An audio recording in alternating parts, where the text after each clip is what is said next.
Con esa misma pasión vamos a poner esta hora con el Señor y poner nuestro corazón ahí donde está Él, en el trono celestial. Señor, te damos gracias porque en tu fidelidad, en tu amor y en tu gracia, Padre, en tu ejemplo perfecto que nos has dejado, mi Dios, nosotros te seguimos en nuestra imperfección. Te seguimos, Señor, tropezando y a veces hasta renegando, Padre. Pero sabemos que hemos confiado en un Dios todopoderoso y en un Dios lleno de amor y misericordia, Padre. Paciente. Señor, ayúdanos, que esa confianza no merme en nosotros y que sea la base y fundamento de nuestro servicio a ti, mi Dios. En el nombre de Jesús te lo pedimos. Amén. Hoy es el mes de marzo, el mes 3, tercero, entonces el tema 3 del discipulado del 2024 y el título del día de hoy es servidor, ¿de quién eres imitador? Como es un discipulado, sabemos que todos los que estamos aquí no solo somos cristianos, sino somos servidores o gente o hijos de Dios que quieren servir al Señor, ¿verdad? Entonces, servidor, ¿de quién eres imitador? Es el tema y el pasaje principal de hoy. Vamos a ir al Evangelio de Mateo, capítulo 20, desde el versículo 25. Mateo 20, 25, lo voy a leer en la Reina Valera actualizada. Y el contexto de lo que aquí el Señor nos enseña es que los discípulos, sus discípulos, habían seguido ya los pasos del Señor, el ejemplo, habían visto al Señor, cómo Él se iba desarrollando en su ministerio, cómo Él se comportaba en el día a día. Por un tiempo, ¿no? Un tiempo que podemos decir, bueno, ya lo conocían a Jesús. Pero ellos, en su interior, seguían en sus ambiciones de esta vida. No querían dejar esos anhelos y deseos de vanagloria que ocupaban en un lugar importante en sus corazones. Y el Señor, que conoce los corazones de los hombres, claro que lo sabía. El Señor quería usar su ejemplo no para apoyarlos a ellos en lograr sus propósitos personales de vanagloria, mas sin embargo Él lo que quería era que ellos subyugaran, subordinaran todo deseo y anhelo personal, bueno o malo, no importa cuál sea. Si es malo, claro, hay que suprimirlo completamente. Pero si hay objetivos buenos en esta vida, deben ser subordinados o amados menos, como dice en la Biblia, ¿no? ¿A qué? Al deseo del Señor, a la voluntad de Dios. El Señor entonces les llama a todos sus discípulos, porque los hijos del trueno, ¿no? Andaban tratando de ser el brazo derecho y el brazo izquierdo del Señor. Y los discípulos se pusieron ahí celosos y se enojaron con ellos. Entonces los llama a todos y les enseña cuál es el orden de Dios. Y les dice en el versículo 25, entonces Jesús los llamó y les dijo, saben que los gobernantes de los gentiles se enseñorean de ellos. Y los que son grandes, o sea, los poderosos, los ricos, los famosos, ejercen autoridad sobre ellos. O sea, se quieren adueñar de sus vidas. Eso significa. 26. Entre ustedes no será así. Como dice, entre los discípulos de Jesús, entre los hijos de Dios, no será a la manera del mundo. Más bien, cualquiera que anhele ser grande entre ustedes será su servidor. Y el que anhele ser el primero entre ustedes será su siervo. De la misma manera, el Hijo del Hombre, o sea, Cristo, no vino para ser servido, sino para servir y para dar su vida en rescate por muchos. El Hijo de Dios, el Señor Jesús, estaba en la gloria, en el trono celestial, junto al Padre. Él recibía gloria Él recibía servicio de todos los miles de millones de ángeles de las huestes celestiales. Y Él dejó toda esa gloria, toda esa alabanza, todo ese resplandor y magnificencia para hacerse hombre y servirnos a nosotros, su creación. Existe nomás un solo orden en nuestras vidas. Existe un orden que nos va a llevar a un servicio digno ante este único Dios, ante este Dios que nos sirvió. Este es el orden de Dios. El mismo Señor Jesús nos mostró este orden de Dios, diciéndonos: el mayor, el primero, el más importante, el poderoso, debe de servir al menor, al humilde, al último. Y el Hijo del Hombre, Cristo, vino a mostrarnos ese orden justamente. ¿Para qué vino el Señor? Para mostrarnos ese orden. Y dio el ejemplo perfecto. Él fue el siervo de Dios para con nosotros, las personas. Y la pregunta del título de la enseñanza de hoy va a revolotear entonces en nuestras mentes, llamándonos servidor. ¿De quién eres imitador? ¿A quién estás imitando en esta vida? En la enseñanza pasada, del mes pasado, el hermano Dago nos expuso varios ejemplos de la vida real.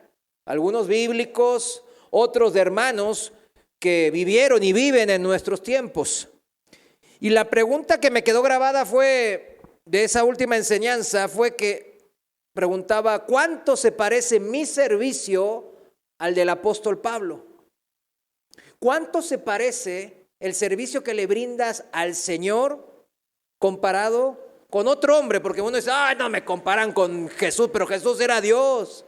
Así pues es demasiado. No, vamos a compararlos con otro hombre de carne y hueso, el apóstol Pablo. Y esa pregunta revoloteó. Y fue el principio de esta enseñanza de hoy. ¿Cuánto se parece mi servicio al del apóstol Pablo? Esta pregunta me lleva a ver cómo estoy pagando yo el costo de ser cristiano. ¿Cómo empezamos esta serie de este año 2024? Hay que saber el costo y hay que saber pagarlo también. ¿Cómo es mi servicio a Dios? Pregúntese a usted mismo. O pregúntele a Dios mejor. ¿Dios se agrada de mi servicio a Dios? ¿A Él se agrada o no? ¿Qué es más importante que esto? De saber si estamos sacándole sonrisas a Dios o el ceño fruncido. Cuando llega el momento de servir al Señor, ¿qué actitud tomo en mi corazón? ¿Acaso desprecio o valoro el honor de poder servirle? Ay, no, ya llegó el tercer sábado, es el de, híjole, los sábados yo lo uso para descansar. Bueno. Uy, es el segundo sábado del mes, ay, es reunión de damas, dirá una hermana. No, yo no quería despertarme temprano hoy. Ay, tengo que ir a tianguis, ay, tengo que trabajar, ay, tengo que hacer esto, ay, lo otro. El Señor llama. Tenemos discipulado una vez al mes. Pero yo quería descansar y ver una película. Irme a pasear con el perro. Miren, estos no son malos deseos. Sin duda, no lo son. Pero hay un costo, dice el Señor, y en la primera enseñanza lo vimos. Hay un costo que debemos de pagar para servirle. No es que me quiero ganar la salvación, nomás lo aclaro, ya sé que lo saben, pero quizás algún distraído que oye el video pues dice: ay, no, hay que esforzarse para ganarse la salvación. No, ya la salvación está hecha para nosotros por la obra y gracia del Señor. Pero hay que pagar un costo en el servicio del Señor. Hay que tomar decisiones que van muchas veces en contra de nuestros deseos. Recordemos el pasaje que vimos en Lucas capítulo 14, versículo desde el 25 en la traducción viviente. Lucas 14, 25 dice así la palabra de Dios: Voy a irme más rápido. Una gran multitud seguía a Jesús. No, seguidores Jesús tenía muchísimos. Él se dio vuelta y les dijo: si quieres ser mi discípulo, debes aborrecer a los demás, a tu padre y madre, esposa e hijos, hermanos y hermanas. Sí, hasta tu propia vida. De lo contrario, no puedes ser mi discípulo. Aquí vivimos el concepto de amar menos, ¿se acuerdan? O sea, amarás a tu Dios por sobre todo, el primer mandamiento, ¿verdad? Eso se trata esta palabra. 27, además, si no cargas tu propia cruz y me sigues, no puedes ser mi discípulo. Hay que pagar el precio. Hay un precio. Todos hemos sacrificado tiempo, esfuerzo, hasta dinero, porque no, yo tenía que hacer esto, yo los sábados gano mucho aquí.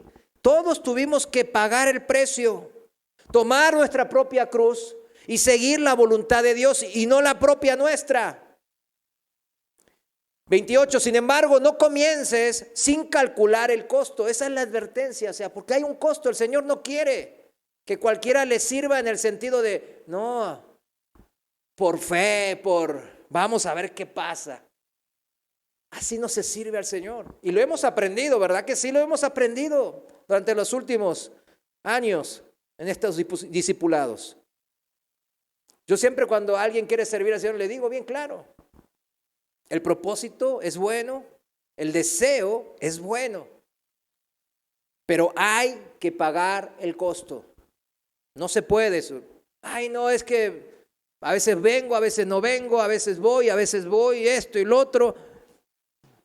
Pídale al Señor. Hay hermanas que estaban muy enfermas y no, clamaron al Señor y el Señor le dio la salud suficiente para asistir, etcétera, etcétera. Le puedo decir muchos casos que he vivido, que he visto de primera mano.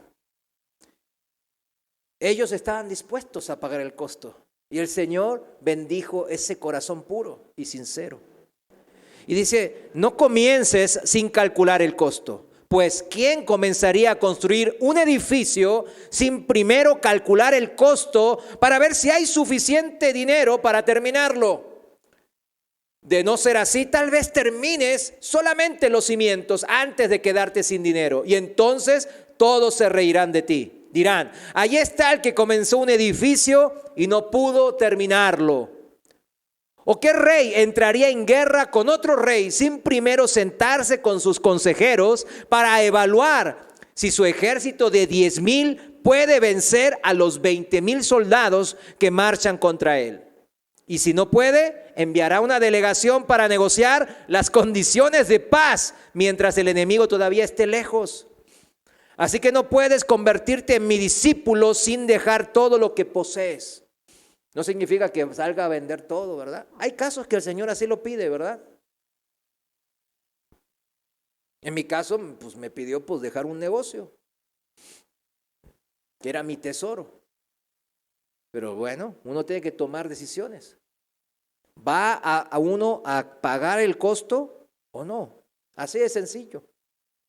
No estamos hablando de salvación. Voy a ser salvo. No. Estoy hablando de, ¿voy a querer ser un discípulo de Cristo o no? La sal es buena para condimentar, pero si pierde su sabor, ¿cómo la harán salada de nuevo? La sal sin sabor no sirve, sino ni para la tierra ni para el abono, se tira. El que tenga oídos para oír, que escuche y entienda. Amén. Este costo, mis hermanos, la buena noticia es esa, la que vimos ya. Este costo dijimos que no es gravoso, no es una carga, para nada. Al contrario, no es gravoso, si tenemos ordenada, ¿qué cosa? Nuestra vida, nuestros valores. ¿Según qué? Según el orden de Dios. ¿Cómo nos enseña el mismo Señor en este mismo pasaje que leímos? El Señor nuestro Dios y Salvador dice, debe Él ocupar el lugar que solo a Él le corresponde y que solo a Él le merece. Mis prioridades yo debo de ordenarlas antes de querer siquiera comenzar a servir al Señor. Si no, todos los que estamos sirviendo al Señor durante ya cierto tiempo, yo se lo digo a mi familia porque es algo que es parte del ministerio, de todos los ministerios, sea del de limpieza, sea del de predicar o adorar al Señor, de evangelista, lo que sea de cualquier ministerio ante el Señor, ¿qué va a empezar a pasar en lo espiritual? Va a haber una guerra mayor, porque antes éramos hijos de la oscuridad, después pasamos a ser hijos de la luz y después queremos ahora servir al Señor para ser más hijos de la luz a otros. ¿Usted piensa que el diablo se va a quedar con los brazos cruzados? Ah, sí, déjenme. En este mundo que Dios me prestó el poder momentáneamente, ¿voy a perder? Claro que no, el diablo. Y tiene una hueste de millones de ángeles caídos, demonios, que van a hacer lo que sea para destruir nuestros ministerios. Todos los que hemos servido durante un tiempo lo hemos vivido, cómo el diablo nos ataca una y otra vez. Pero si yo ordeno la vida, vamos a ver el poder de Dios en este ministerio, en cualquier ministerio que usted tenga. Por eso debo de ordenar mi vida antes de servir al Señor. Por eso siempre cuando alguien quiere servir, yo les digo, bueno, escuchen, lean, entreguen resúmenes. ¿Por qué? Porque eso habla de un orden. Si esa persona obedece, empieza a ordenar su vida. Empieza a aprender también. Y así, cuando reciba los ataques espirituales por servir al Señor, no va a tropezar y grande no va a ser su ruina tampoco. Cuando ordenamos nuestra vida, todos sabemos que la familia en nuestras vidas debe ser prioritaria, debe ser primero para el esposo, su esposa, viceversa, los hijos, la familia, el núcleo familiar es lo primero, porque también hay hermanas que se la pasan en la iglesia, que viven en la iglesia y su marido no tiene ni qué comer quizás, y viene de trabajar y no encuentra nada. Y después, vamos a hacer algo, no está porque se desvive en la iglesia. Por eso hay un orden. ¿Por qué? Entonces la familia es antes que Dios. ¿Será así, mis hermanos? ¿Verdad que no? Dios está por sobre todo. Pero cuando Dios es mi prioridad, yo atiendo las cosas familiares. ¿De qué sirve tratar de ir a convertir a los nigerianos en África si mis hijos están perdidos en el mundo? ¿Sí me entiende? ¿De qué sirve? Por eso, si la prioridad es Dios, Dios nos va a ordenar para empezar, ¿qué cosa? Nuestro servicio en la familia. Uno puede irse a pasear, a comer juntos con la familia, que son cosas buenas en sí, lo repito, pero son buenas en el contexto de algo mayor, que es lo espiritual. Entonces, ¿convienen las reuniones familiares, los eventos, los viajes, las vacaciones en familia? Claro que son cosas buenas, claro que convienen, pero en la medida que Dios dirija esa actividad familiar. La familia es prioridad, pero para servir al Señor en ella. Una reunión familiar sin Dios nunca edifica, nunca. No es que siempre le ande predicando a Cristo, no es que nos sentamos en la mesa y que Cristo no sé qué, y que la cruz de Cristo y la sangre del Señor, y que no sé qué, y que Jeremías hizo esto, que David hizo lo otro. No significa eso. Pero Dios nos da sabiduría para saber. Algunos nomás necesitan que demos un buen ejemplo, que dejemos de maldecir, dejemos de hacer las cosas que hacíamos, dejemos de vicios. Ya con eso, algunos de la familia estoy hablando, que nos conocen. En algunas familias, pues es necesario la reconciliación, en otras darle prioridad a la unidad, a conocerse más. Pero en todas hay diferentes actividades muy necesarias en el ámbito de lo familiar, pero sin Dios, pues esas actividades pasan de ser relevantes a irrelevantes para el Señor. Si se deja al Señor afuera de la reunión de comida, de la cena, del aniversario, del cumpleaños, y el Señor se lo deja afuera, y nosotros reunidos en familia, solo estamos edificando sobre la arena. Si edificamos, sí.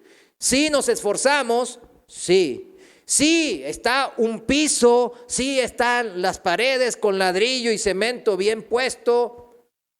Todo eso representa pues la educación, la escuela, el esfuerzo, el trabajo, la cultura de la dedicación y la perseverancia que uno inculca y siembra en los hijos. Todos valores buenos, positivos, porque sabiéndolo no son bíblicos, ¿no? Pero que salieron de la mente de Dios.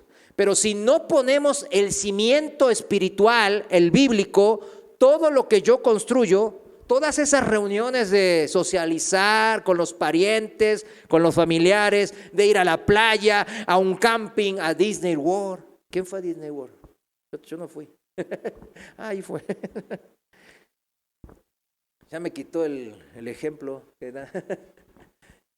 Este ejemplo lo dije, pues nadie fue, ni en Colinas de la Normal, pero bueno. Qué bendición, dicen.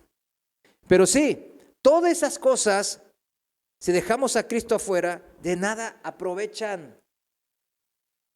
Todo ese piso de cemento, paredes de ladrillo, muros de concreto, todo eso que es bueno en esencia, todo se derrumbará cuando empiecen a venir los problemas de esta vida. Y si eres servidor, si viene ya el ataque del enemigo directamente para derrumbar.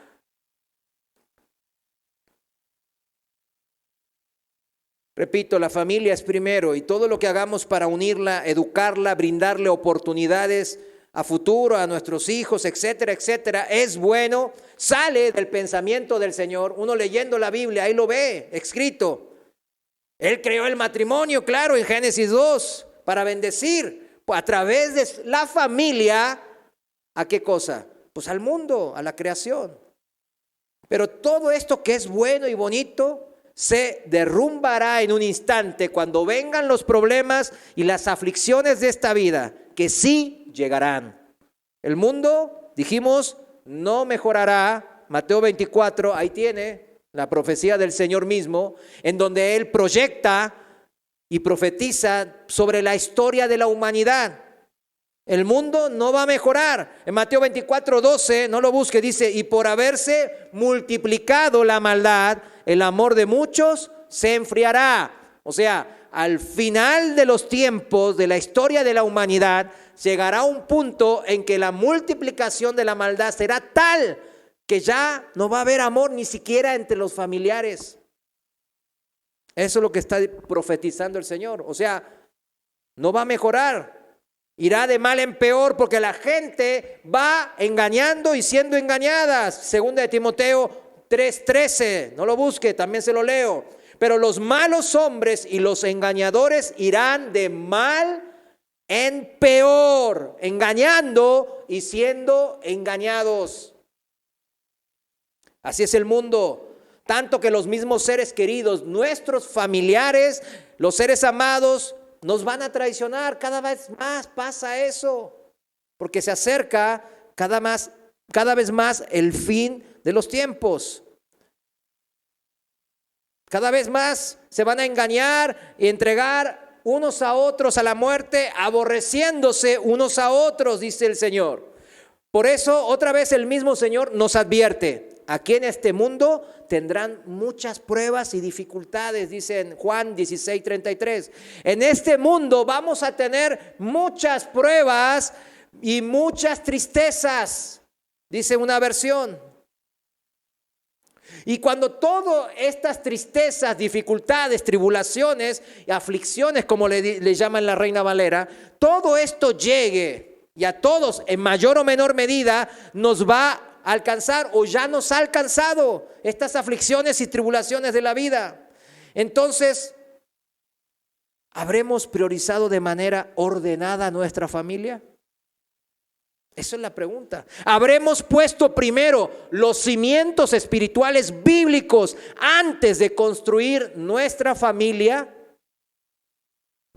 La reunión del desayuno, la comida, la cena del fin de semana, de las vacaciones, del cumpleaños, del aniversario X, Y, todo eso. Lo basamos primero en la oración para que el Señor bendiga, intercediendo por los nuestros. La cimentamos en el carácter de Dios, el amor, el gozo, la paz, la paciencia, la gentileza, la bondad, la fidelidad, la humildad, el control propio.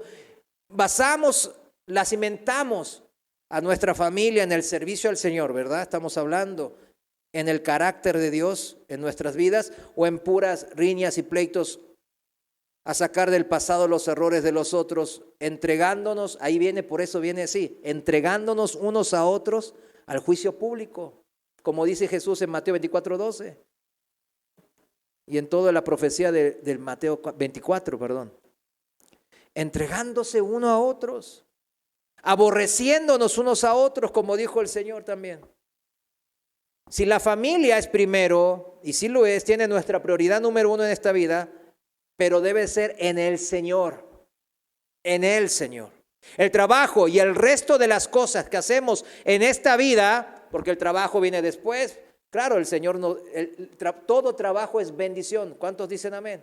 Todo trabajo es bendición. Todo trabajo honrado y bien hecho, ¿verdad? El trabajo viene de Dios, es una bendición y es usado para sustentar a la familia. Y el resto de las cosas, todo que hacemos en esta vida, también debe ser igual. Todo es importante y bueno, pero debe estar cimentado, basado en el Señor. Escuche bien, el pueblo de Dios. Así dice en Mateo 7:24, lo voy a leer la Reina Valera actualizada. Así dice el Señor nuestro Dios. Versículo 24 dice: cualquiera pues que me oye estas palabras y las hace, será semejante a un hombre prudente que edificó su casa sobre la peña, la roca, sobre Cristo. Y cayó la lluvia, vinieron torrentes, soplaron vientos y golpearon contra aquella casa. Vinieron lo que sabemos que nos llegó también a nosotros y que nos va a seguir llegando. Vinieron las tribulaciones, vinieron los problemas, las aflicciones a ese hogar, a esa familia. Pero, dice el Señor, pero no se derrumbó. Esa familia no se derrumbó porque se había fundado sobre la peña. ¿Qué peña? Cristo. ¿Cómo se derrumban las familias? Cuando no hay Cristo. ¿Por qué no se derrumbó? ¿Por qué no se desmoronó todo lo que se construyó en esa familia? Porque estaba cimentada sobre la roca que es Cristo. Esa fue la causa que esa familia prosperó en la unidad duradera. La bendición no se acabó cuando aparecieron los problemas. Ay, ya Dios ya no me quiere. Al contrario, hubo bendición en medio de los problemas. Ese hogar, esa familia estaba firmemente cimentada, basada en los pensamientos que salieron de una mente exquisita, perfecta. La mente y el corazón de un Dios que está cercano a todo el que le busca en espíritu y en verdad. Esa es la promesa del Señor. Si yo me humillo ante Dios, Dios se me revela. Siempre. ¿Cuándo? Siempre.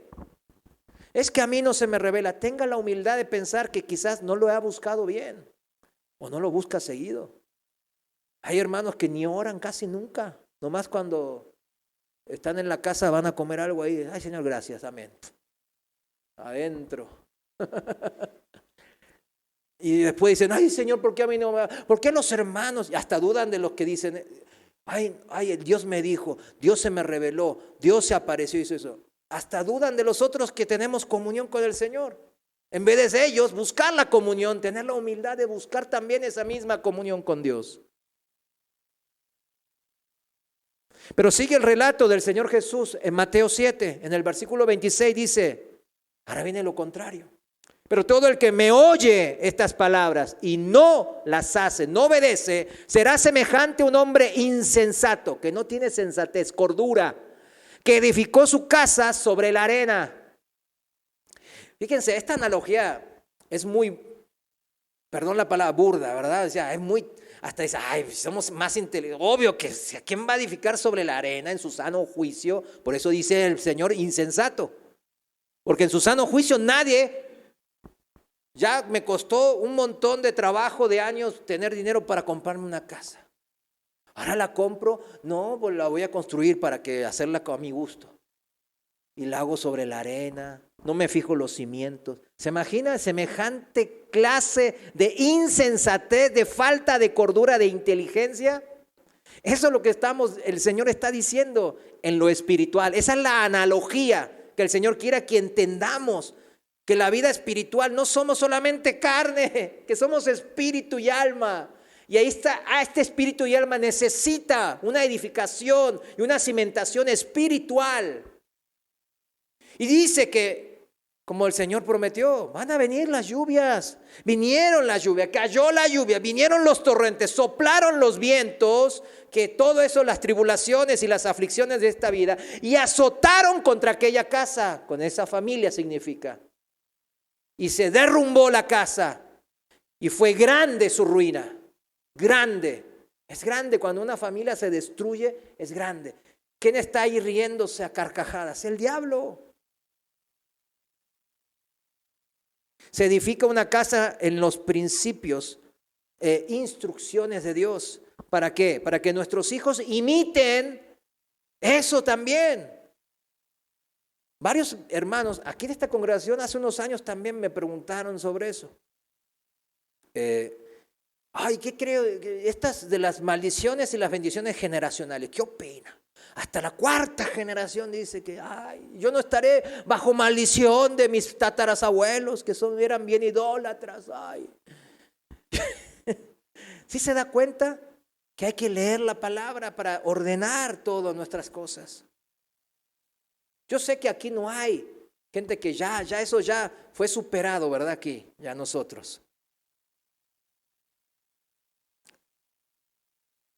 Cuando vayamos construyendo nuestras familias, nuestros hijos van a imitar, porque nadie quiere ¿cómo se llama?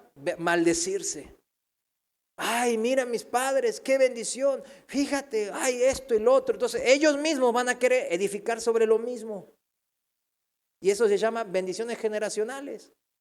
Por eso cuando el Señor hace una promesa, tú y tus hijos serán salvos, tú y tu casa, dice. ¿Qué significa? Que los hijos a veces se pueden descarriar, pero si yo permanezco firme, fiel al Señor, hasta la muerte, ¿qué va a pasar con mis hijos? No, va a decir, no, a pesar de todos esos problemas, mi madre, mi padre aguantó vara, no sé por qué se aferró al Señor, pero hasta que se murió sí se aferró, increíble. Y el hijo y la hija rebelde van a decir, no, aquí hay algo. Y va a haber, porque las promesas del Señor son verdad. Él es fiel. Y así Él nos creó. ¿Quién mejor que el Creador para saber cómo es la criatura, la creación? El Señor así nos creó, el Señor desde niño, nosotros vamos imitando lo que vemos a nuestro alrededor, ¿sí o no? El Señor me dio otros 2 niños más y yo los veo en ellos, imitan todo.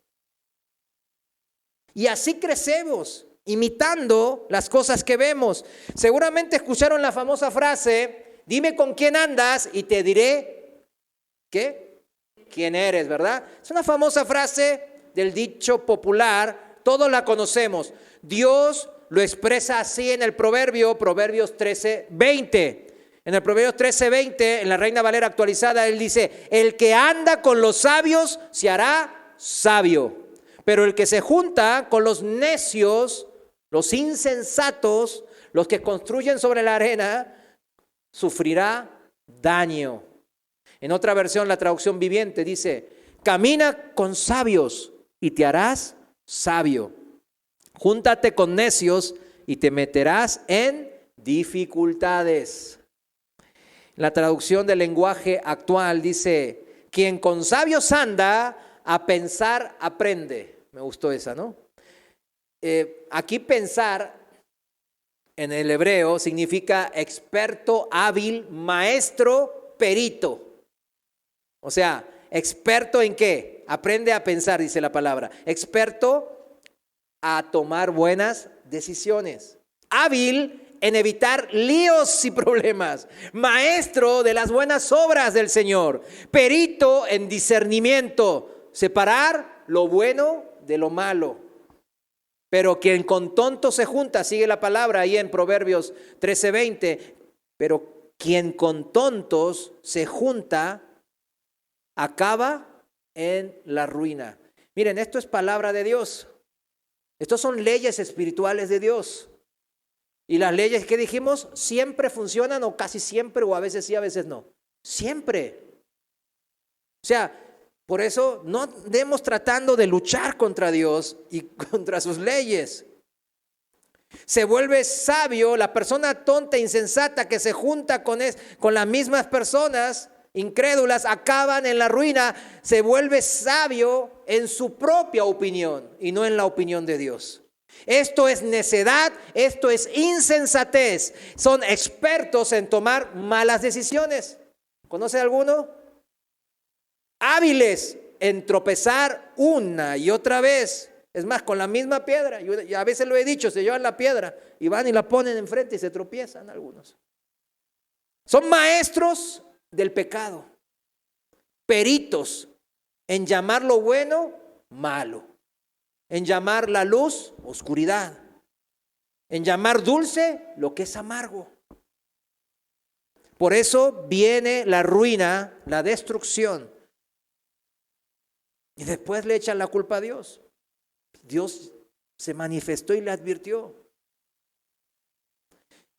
Eso es vivir vidas desordenadas, fuera del orden de Dios. Por eso es como una versión moderna del proverbio, del dicho popular que dice: dime con quién andas y te diré quién eres, ¿verdad? El proverbio 13:20. Porque nos habla de la misma esencia del hombre. Así fuimos creados, Él lo sabe, Él nuestro creador. Así somos, imitadores de lo que nos rodea. Vemos las cosas y a veces pensamos que eso es bueno cuando es malo y lo imitamos. Imitadores de los que nosotros entonces consideramos ejemplos a seguir. Sin ir más lejos, ¿cómo está la sociedad moderna? Vemos cómo el mundo hizo de un grupo selecto sus grandes ídolos. Y de hecho les llaman ídolos. Los actores y las actrices de TV, de la farándula, del cine, del YouTube, de las redes sociales, los afamados llamados influencer, ¿verdad? También de las redes sociales. Por algo así les dicen, porque influencian la manera de vivir de las personas, porque sus ejemplos y sus dichos ahí en las redes sociales son imitados, ahí en las películas, en las series de televisión, en las telenovelas, son imitados por las personas, por la mayoría de la gente del mundo que ven eso y anhelan y desean y quieren esa clase de vida.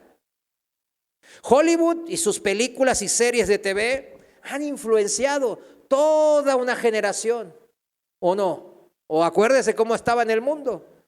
Desde el advenimiento del cine en el siglo XX y toda la televisión, cuando se metió las televisiones en la casa, ahora se metió el internet, con todas las redes sociales, a los celulares. O sea, cada rato se mete más en nuestra vida y después lo van a implantar en chips, dicen, ¿verdad?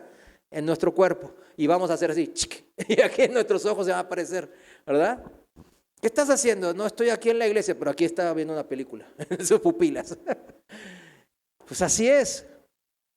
Estas estrellas, estos idols, le dicen en inglés, ídolos, son ídolos, así les llaman, ya sin ningún esconder.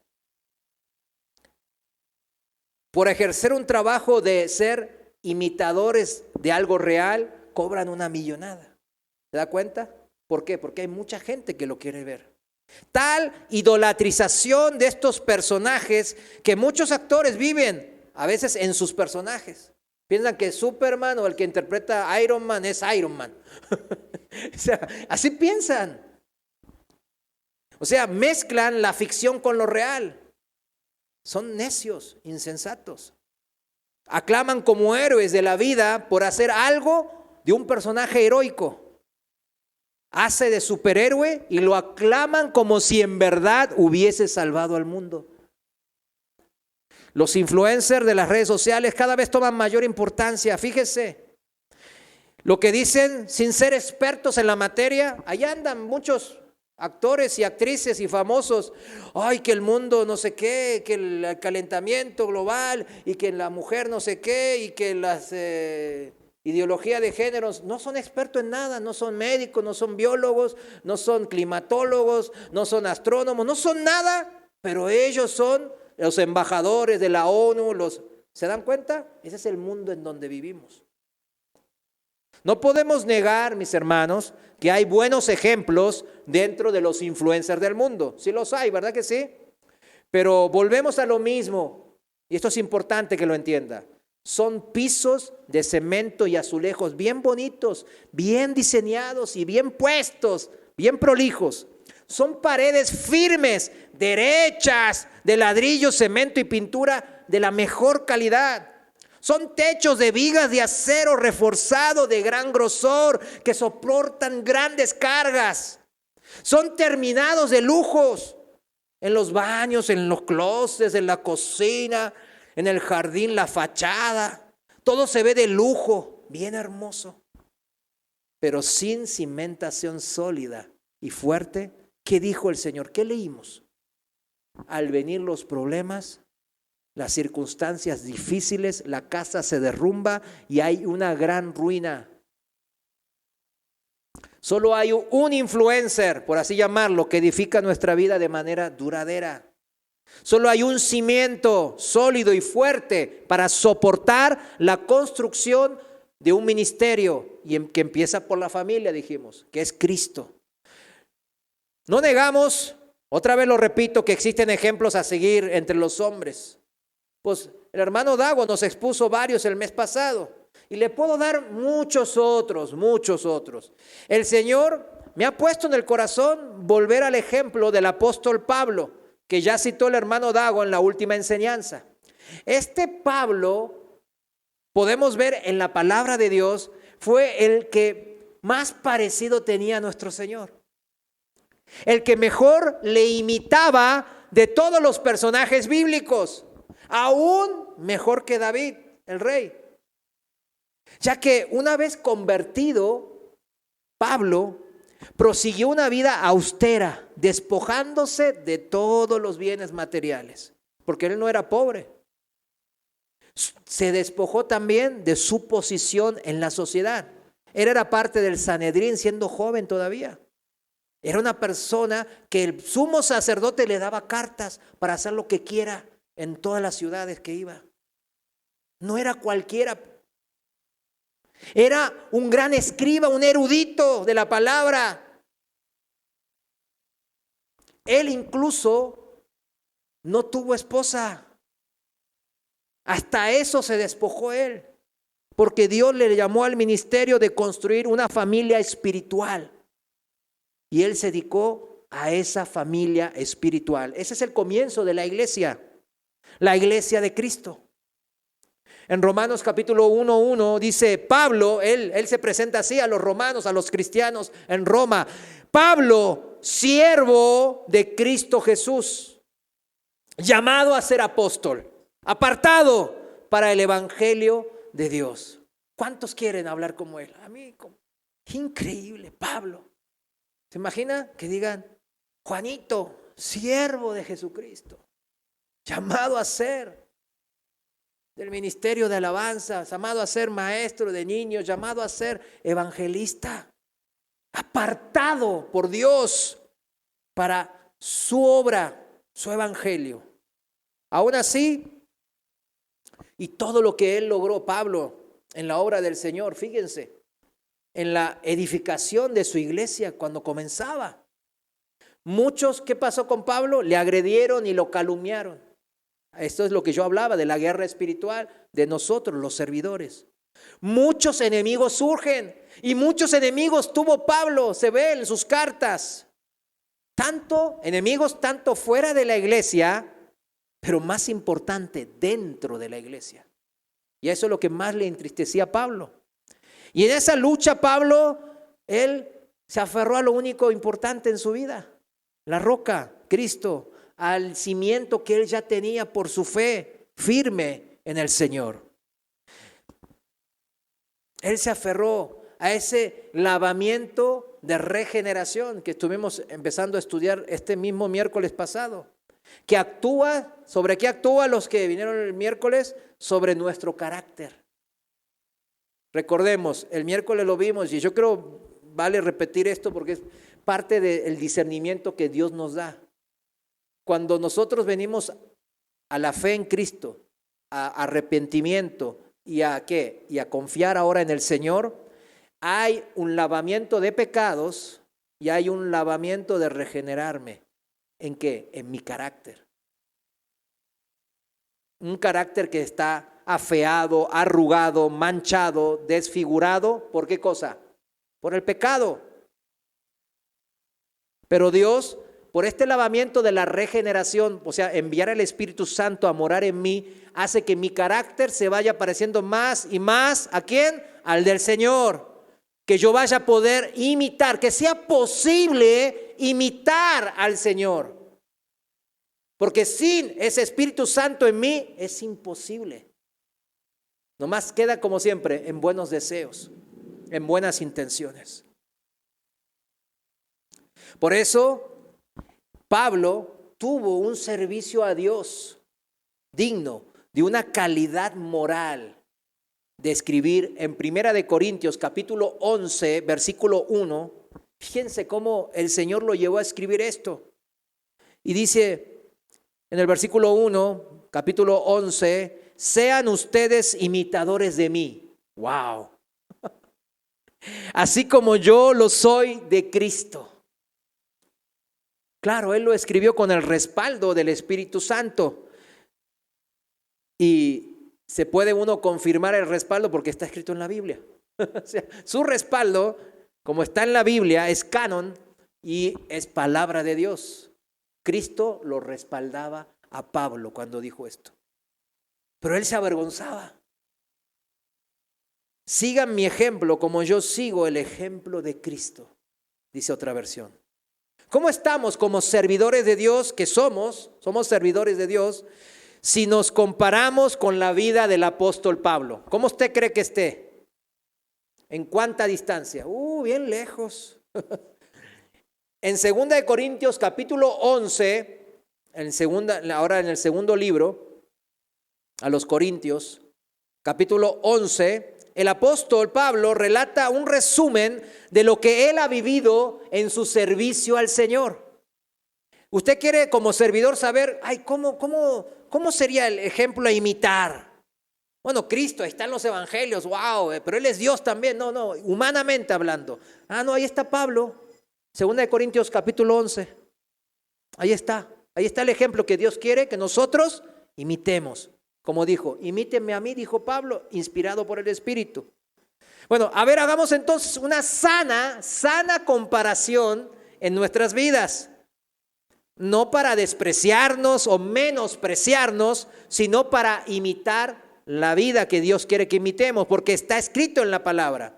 Y por ende es una instrucción de Dios. ¿Cuántos dicen amén a esto? ¿Amén? Bueno, ahora no se arrepientan de ese amén, porque vamos a leer parte de este pasaje y van a ver que nuestra carne no se va a agradar de este ejemplo. Les aseguro. ¿Eso quiere que me pase en mi vida? No, yo dejo la toalla. Si de esto se trata, el servicio del Señor. Imagínese a Pablo, cuando él apenas convertido, si el Señor le hubiese dicho, el Señor le dijo, ¿cuánto vas a sufrir por mí? Pero él pensó, bueno, ¿qué será? Pero si el Señor, imagínese a Pablo que le diga al Señor toda la lista de lo que al fin y al cabo terminó sufriendo. No sé, yo creo que Pablo mete la reversa y dice, no, de aquí no soy yo. Nadie en su sano juicio va a decir, no, sí, yo quiero. Al contrario, mis hermanos. 2 Corintios capítulo 11 comienza con un relato de cómo la iglesia de Cristo no permanece siempre en la palabra y busca influencers que vienen de afuera. Claro, diciendo que son de adentro. Al parecer muchos creyentes en Corinto habían caído en la trampa, en los engaños de estos falsos pastores y maestros, falsos apóstoles. Y por ello Pablo les reprochaba en el celo de Dios.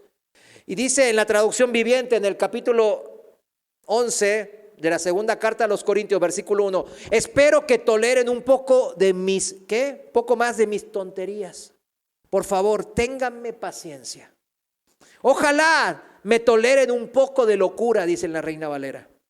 Pues los celo con el celo de Dios mismo. Les prometí como una novia pura a su único esposo, Cristo.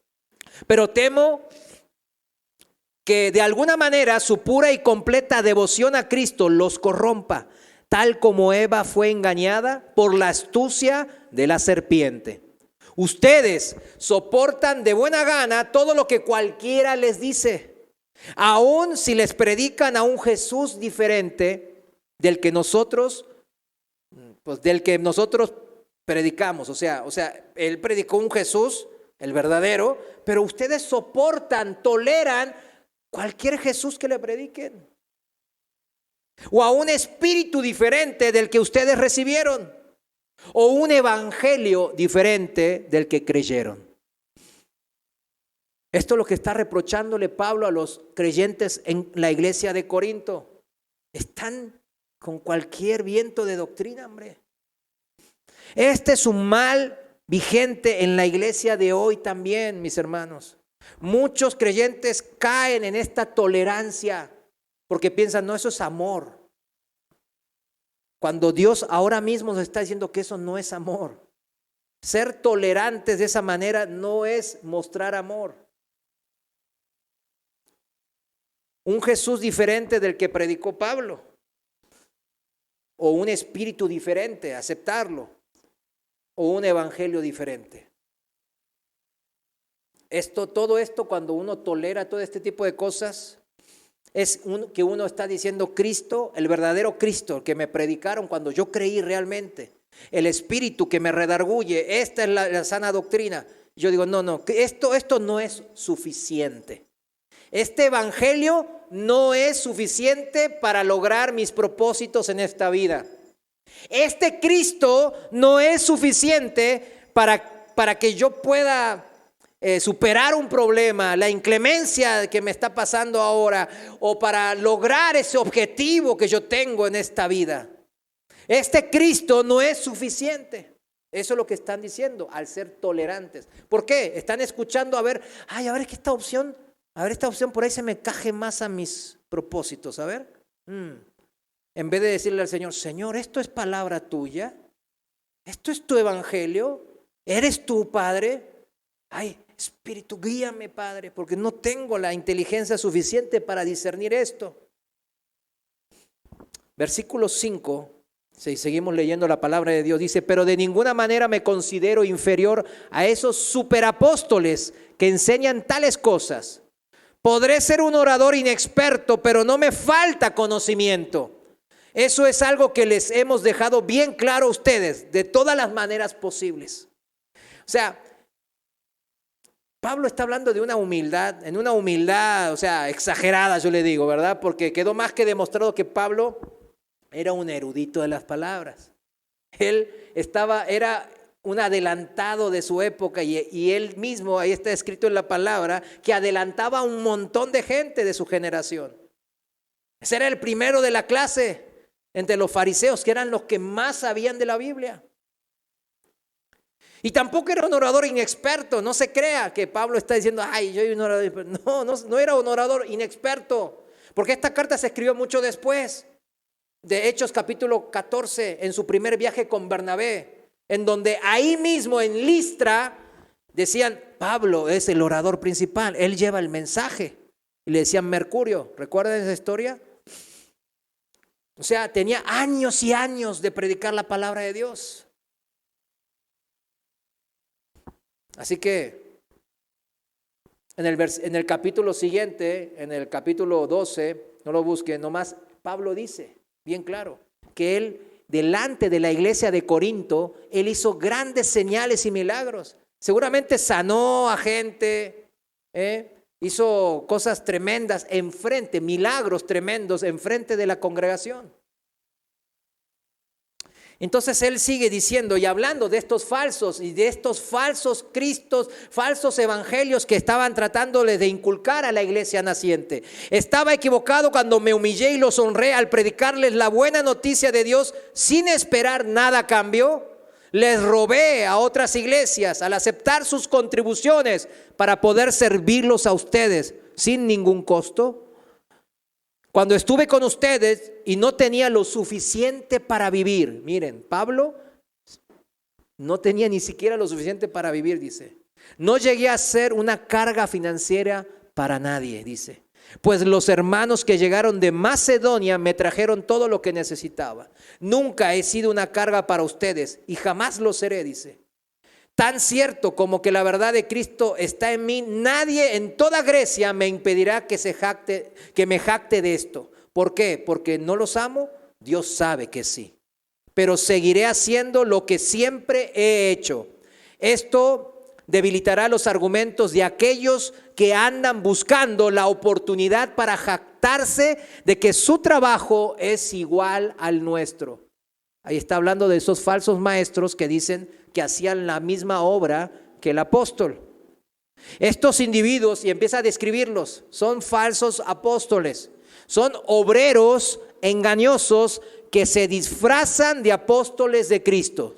Pero no me sorprende para nada, aún Satanás, o sea, su jefe, se disfraza de ángel de luz. Así que no es de sorprenderse que los sirven a Satanás también se disfracen de siervos de la justicia.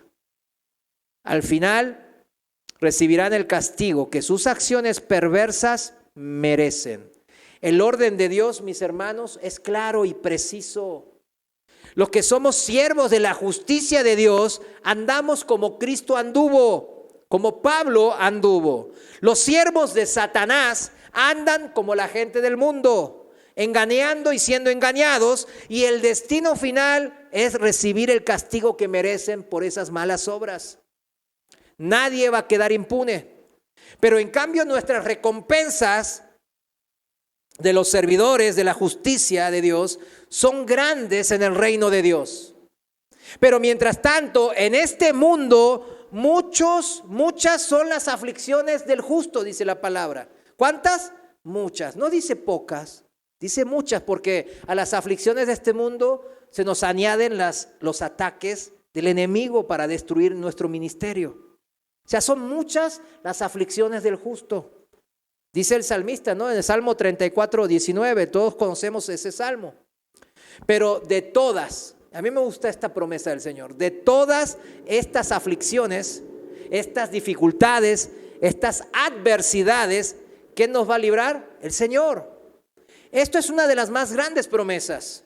Cuando yo ando en problemas, adversidades que tengo en el servicio al Señor, mientras yo estoy sirviendo al Señor, en el ministerio que yo esté sirviendo, aún en la casa yo sirvo al Señor, en donde esté sirviendo al Señor, Él dice que Él nos va a librar de todas esas adversidades.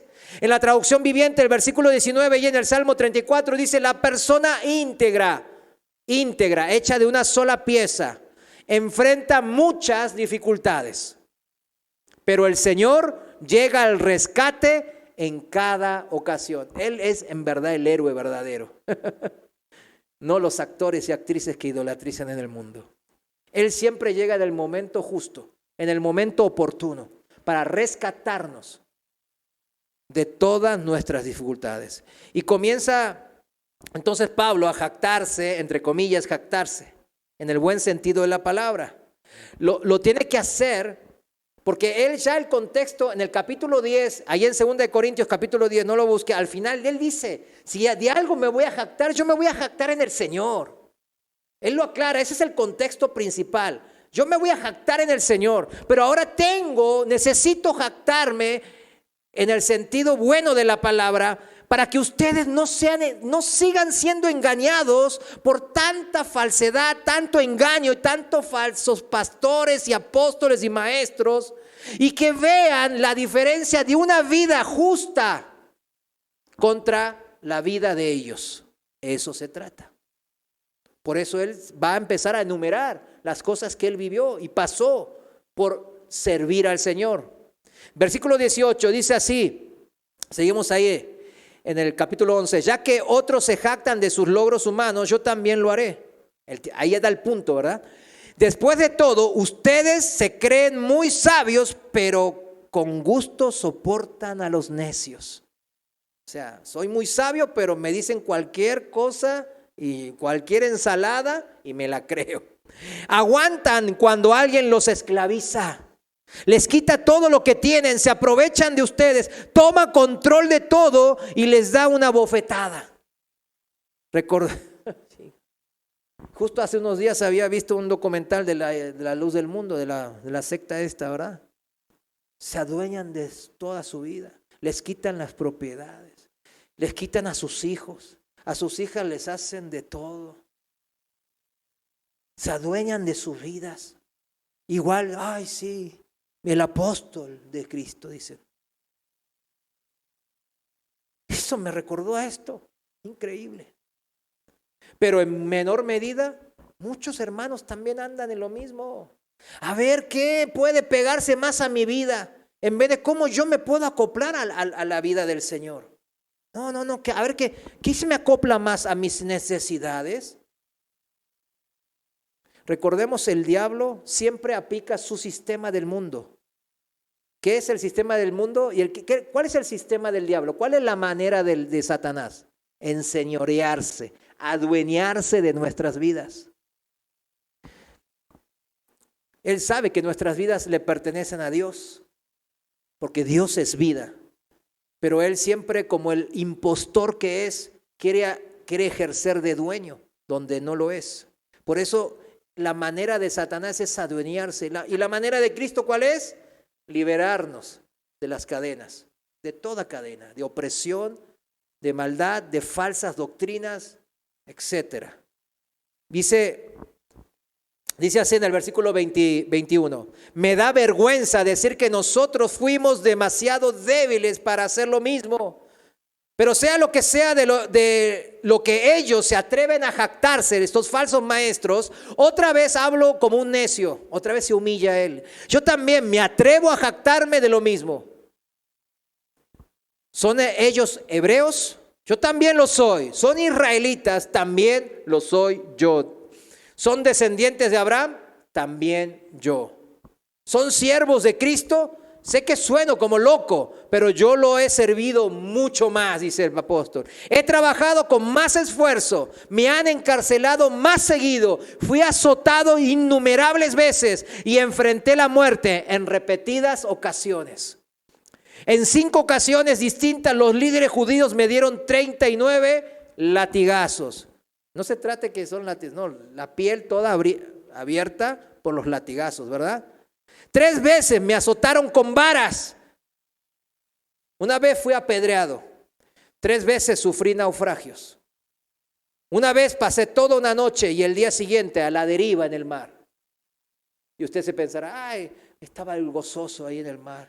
Señor, gracias que tengo tiempo de nadar así panza para arriba y ver las estrellas en la noche, el sol de día. Qué padre, Señor, qué bendito eres. ¿Sí me entiende? No, nomás media hora ahí en el mar, a la deriva, imagínense cómo se encontraría. Tremendo. 26. He estado en muchos viajes muy largos. Y usted, ay, yo quiero viajar. No, ahora en avión viajamos, en barcos de superlujo, en camiones de superlujo. Pero no, estoy hablando de que él viajaba caminando, en burro, lo que sea que tenga que ir, con todas las inclemencias climáticas, con todos los ladrones en los caminos, etcétera, etcétera. Enfrenté peligros de ríos y de ladrones, dice justamente. Enfrenté peligros de parte de mi propio pueblo, los judíos, y también de los gentiles. Enfrenté peligros en ciudades, en desiertos y en mares. Y enfrenté peligros de hombres que afirman ser creyentes, pero no lo son. Esa es la clave. Que enfrentó peligros de hombres que afirman de ser creyentes, cristianos. ¿Pero qué? No lo son. He trabajado con esfuerzo y por largas horas y soporté muchas noches sin dormir. A ver, ¿cuál era la pregunta? A ver, comparemos, ¿no? Comparémonos con esto que estamos escuchando. He tenido hambre y sed y a menudo me he quedado sin nada que comer. He temblado de frío sin tener ropa suficiente para mantenerme abrigado. Usted se piensa Pablo en las calles tirado ahí sin comida, todo tembloroso, y él sirviendo al Señor. El Señor le dijo que vaya a esa ciudad. Él haciendo la obra de Dios. Y no le entrará en su carne decir, híjole, Señor, ¿me estás apoyando o qué? ¿De qué se trata esto? Con nosotros con mucho menos le andamos ya chillando, ¿verdad? Versículo 28. Además de todo eso, a diario llevo la carga de mi preocupación por todas las iglesias. ¿Quién está débil sin que yo no sienta esa misma debilidad? ¿Quién se ha dejado llevar por mal camino sin que yo arda de enojo? Si debo jactarme, preferiría jactarme de las cosas que muestran lo débil que soy. Dios, el Padre de nuestro Señor Jesús, quien es digno de eterna alabanza, sabe que no miento. Ahora, ya vimos qué es llevar la marca de Cristo. Ya vimos el ejemplo de Pablo. Este es el ejemplo máximo de un servidor de Cristo. ¿Qué piensa de eso? Se lleva esas cicatrices de Jesús en la vida real, no como actores, no es ficticio. ¿Vieron con las películas? ¡Ay, me sufrí! No, pues ellos corten, hay maquillaje, un jugo, masaje. Es marcas reales en la vida real. No somos actores y actrices de Cristo. Somos servidores de Cristo y llevamos debemos de llevar las mismas cicatrices de Jesús, como lo llevó Pablo y como ahora escuchamos y vimos. Las marcas de Cristo se llevan en la vida real, diaria, cotidiana, en nuestras familias, en nuestro trabajo, en la vecindad que vivamos y en la iglesia. Al final, ¿en dónde se sirve? En la iglesia. Primero en la familia, en el trabajo y al final es en la iglesia. ¿Por qué al final? ¿Porque es el menos importante? No, porque es muy importante y se requiere una madurez para poder servir en la iglesia de Cristo. Gálatas 6:14, y con esto termino. Gálatas 6:14, traducción viviente, lo voy a leer esta vez. Versículo 14 dice, en cuanto a mí, dice Pablo, que nunca me jacté de otra cosa que no sea la cruz de nuestro Señor Jesucristo. Debido a esa cruz, o sea, la obra de Jesús, mi interés por este mundo fue crucificado y el interés del mundo por mí también ha muerto. ¿Cuándo usted sabe que es un verdadero servidor de Cristo? Aquí está, versículo 14, lo acabo de leer. Cuando el interés por el mundo es crucificado, subordinado a la voluntad de Dios y el mundo se va a enterar. Mis amigos del mundo, ¿qué hicieron? Pues ya me abandonaron, perdieron interés en mí. 15, no importa si fuimos o no circuncidados. Lo que importa es que hayamos sido transformados en una nueva creación y que la paz y la misericordia de Dios sean con todos los que viven según este principio. Ellos son el nuevo pueblo de Dios. De ahora en adelante que nadie me cause problema por esas cosas, pues yo llevo en mi cuerpo, en la vida real, cicatrices, marcas que muestran que pertenezco a Cristo. De eso se trata ser un servidor, llevar las marcas de Jesús. ¿Quién estamos imitando? Es la pregunta. Póngase de pie, vamos a orar. Señor, te damos gracias porque tu palabra nos humilla. Nos subordina a tu pensamiento. Señor, queremos hacer tu voluntad. Por eso hoy estamos aquí, Padre. Gracias por tus innumerables bendiciones en nuestras vidas. Gracias por esta palabra que ha rectificado nuestras vidas, nuestros pensamientos. Señor, te agradecemos porque sabemos que tenemos en Pablo, tu siervo, un ejemplo a imitar. Señor, vemos ese ejemplo y decimos, wow, qué tremendo. Yo no puedo hacerlo, pero Señor, tú sabes hasta dónde podemos. Tú sabes qué podemos soportar. Y jamás nos vas a dar más de ello, Señor. Está escrito, es tu palabra y tú eres fiel. Señor, úsanos en tu voluntad y danos esa fe y esa perseverancia que han caracterizado a todos estos grandes hombres tuyos, Señor, grandes siervos tuyos. Ayúdanos y humíllanos en esta servidumbre a tu palabra y a tu obra.